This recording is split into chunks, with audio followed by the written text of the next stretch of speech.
United Kingdom's Ministry of Defense latest intelligence update on Ukraine, June 23, 2023. Since summer 2022, the Russian Navy has invested in major enhancements to the security of the Black Sea Fleet's main base at Sevastopol. This includes at least 4 layers of nets and booms across the harbor entrance. In recent weeks, these defenses have highly likely also been augmented by an increased number of trained marine mammals. Imagery shows a near doubling of floating mammal pens in the harbor, which highly likely contain bottlenose dolphins. In Arctic waters, the Navy also uses beluga whales and seals. Russia has trained animals for a range of missions, but the ones housed in Sevastopol harbor are highly likely intended to counter enemy divers. The Air Force Command of Ukraine Armed Forces update. On the night of June 23, 2023, Russia attacked Ukraine from strategic aircraft. This time the attack was aimed at a military airfield in the Khmelnytsky region. The launches were carried out around midnight from the Caspian Sea from 4 Tu-95 MS bombers. All 13 Kh-101 Kh-555 cruise missiles were destroyed by air defense, most of them in Khmelnytsky. In addition, the Defenders of the Sky destroyed a reconnaissance UAV of an unknown type.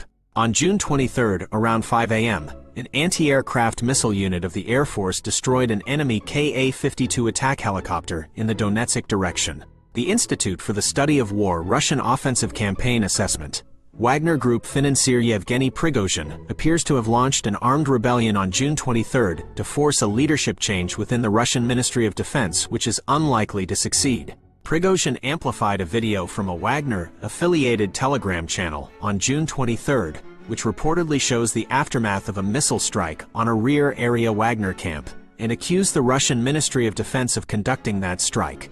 The Institute for the Study of War is unable to independently verify the veracity of the video, and it may have been manufactured for informational purposes. Prigozhin used the video to then justify his most explicit rhetorical escalation against the Russian Ministry of Defense to date, and a call for action against the Russian Ministry of Defense. Prigozhin claimed that the Wagner Commanders' Council made the decision to stop the evil brought by the military leadership, who neglect and destroy the lives of tens of thousands of Russian soldiers. Prigozhin urged the Russian people not to resist, to remain calm, remain in their homes, and warned that Wagner will deal with those who destroyed Russian soldiers before returning to the front lines in Ukraine after restoring justice for all. Prigozhin also notably accused Russian Defense Minister Sergei Shoigu of personally planning an operation to destroy Wagner, and claimed that 25,000 Wagner personnel are prepared to act. Prigozhin later posted an audio message qualifying his previous statements and claiming that there is no coup, only a march for justice. The Institute for the Study of War key takeaways today. Early reports following Prigozhin's statements suggest that Russian internal security forces are activating in response to Prigozhin's statements and possible Wagner moves, primarily in Moscow and Rostov, and the Kremlin appears opposed to Prigozhin's actions. Prigozhin set informational conditions for this effort earlier in the day by accusing the Russian Ministry of Defense and unnamed oligarchs of deceiving Putin and the Russian public in order to launch the 2022 Russian invasion of Ukraine. Prigozhin likely intends to truly conduct an armed rebellion against the Russian Ministry of Defense, rather than expecting Kremlin support to compel Ministry of Defense leadership changes or only escalating rhetorically. It is therefore most likely that Prigozhin fully intends for Wagner to move against Ministry of Defense leadership and forcibly remove them from power, more likely against the Southern Military District Command in Rostov-on-Don, but possibly also against Moscow. An armed Wagner attack against the Russian military leadership in Rostov-on-Don would have significant impacts on Russia's war effort in Ukraine.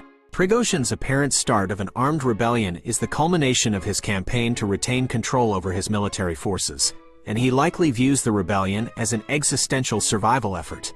Prigozhin's likely intention was to gain the allegiance of senior Russian officers and military personnel, but he is unlikely to secure sufficient military support, considering that Wagner-affiliated Army General Sergei Surovikin denounced Prigozhin's call for armed rebellion.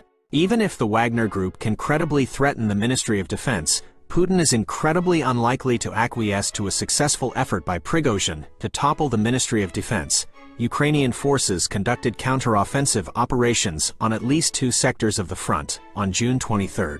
Russian forces conducted another series of missile and drone strikes against Ukraine on June 23, primarily targeting a Ukrainian airfield in Khmelnytsky Oblast. Russian forces continued to conduct limited ground attacks in the Kupiansk area, and Russian and Ukrainian forces continued to skirmish south of Kreminna.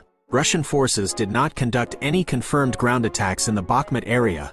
Russian and Ukrainian forces continued limited offensive operations along the Avdiivka-Donetsk city front. Russian and Ukrainian forces continued ground attacks in the western Donetsk, eastern Zaporizhia Oblast border area.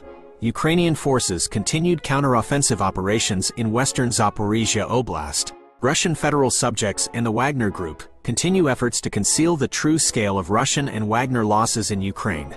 Ukrainian officials reported that Russian and occupation administrations continue to disregard the lives of Ukrainian civilians in occupied territories.